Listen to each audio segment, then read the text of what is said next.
Hey guys, Marcus from Montech 315, and today we are building a gaming PC. Stay tuned.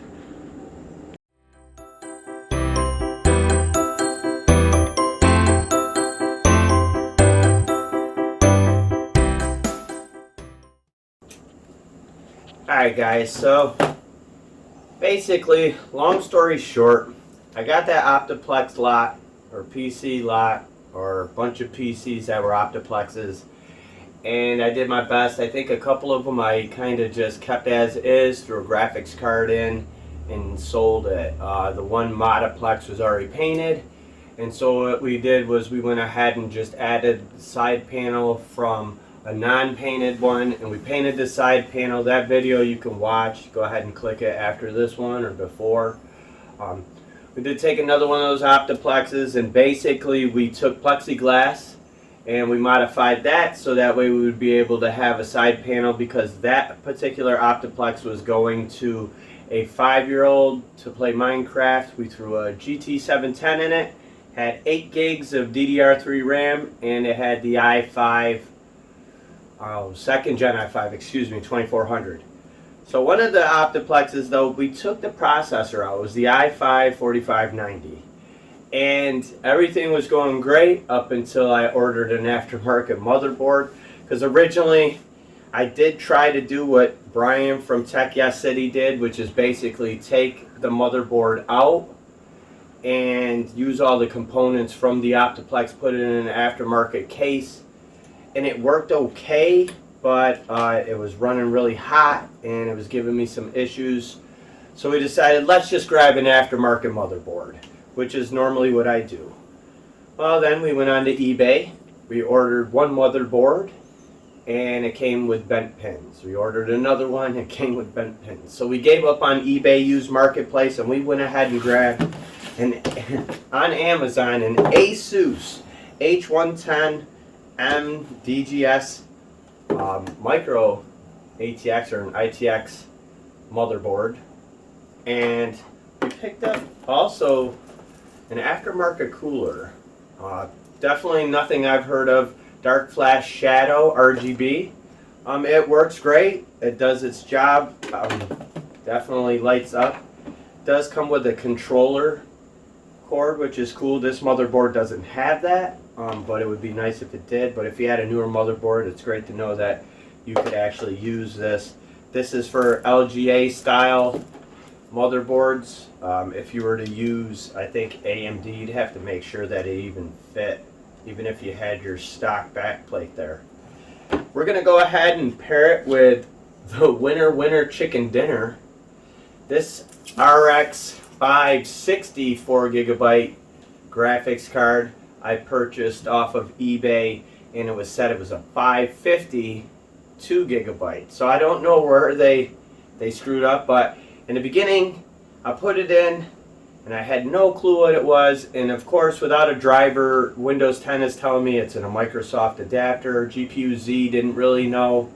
So what I went ahead and did is I popped off the shroud to clean it, of course, because we got to repaste it, and I wiped it and checked the die, and I looked it up and posted it on a PC group called Build a PC, and somebody was able to actually respond and send me a link to this Japanese made card. So it's not one of those graphics cards that everybody knows about on eBay where they say it's the 3090, which would be hilarious, and then it turns out to be a GT 710. This is an actual RX 560, not a 550, which I was happy with.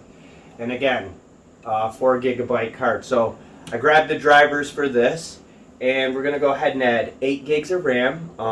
The 8 gigs of RAM actually looks like this. Funny story, I bought another PC lot and they had all this DDR2 RAM, but one of them had this ADATA heat shield on it, and I figured, well, the heat shield's not bad. The RAM wasn't bad either, but nobody really uses DDR2 anymore. So I went ahead and took that off and I threw it on there to give it a little bit of extra flavor, I guess. And then we're going to go ahead and throw it in this Montech Flyer case. I actually picked this up on Facebook. It was actually Hacksaw PCs was selling a bunch of their stuff to make room for new stuff, and they had a couple of these PC cases, black and white. I grabbed the white one, just kind of partial to white. And so we're going to go ahead and throw this in. This is a middle class case. It takes a micro ATX or a mini ITX. It does have USB 2.0, USB 3.0, only one of those 3.0s though. Mic, headphone, RGB button, cool. It's black and white, you'll see why after. It does take a 160 millimeter cooler. It can take up to a 330 millimeter graphics card, two 3.5 HDDs, two 2.5 SSDs, which you could probably add more in depending on the motherboard, of course, and those little SSDs, you can slide them in anywhere. Let's see, and so in the front it has three pre-installed 120 millimeter fans. You can add an optional 2 more fans on top of 120 millimeters. You can slap in, well, you don't have to unless you want an RGB. The rear does come with a 120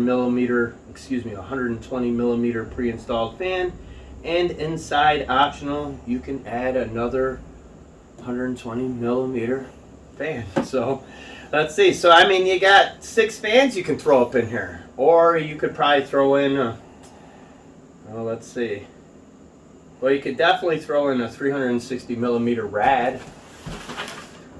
I don't know how tight it would be. If anybody has this case and they've done that, can you go ahead and throw that in the comments there? But we're going to go ahead and get started. Check it out. Shut up and sit down.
Shut up and sit down.